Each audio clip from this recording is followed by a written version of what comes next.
পড়ার ঘরের যে কালারটা রয়েছে সেটা সবুজ বা হলুদ কালার করবেন, বা সবুজ হলুদের কম্বিনেশন একটা করতে পারেন।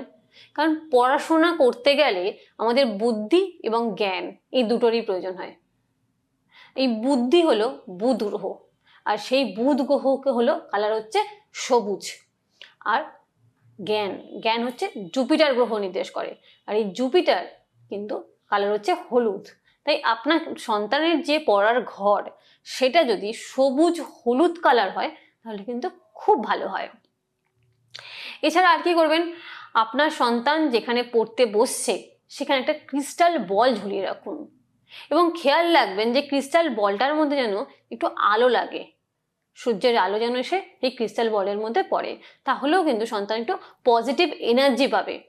এই যে টিপসগুলো আমি বলছি, এই টিপসগুলোকে যদি আপনি ফলো করতে পারেন তাহলে আপনি নিজেই বুঝতে পারবেন যে আপনার সন্তান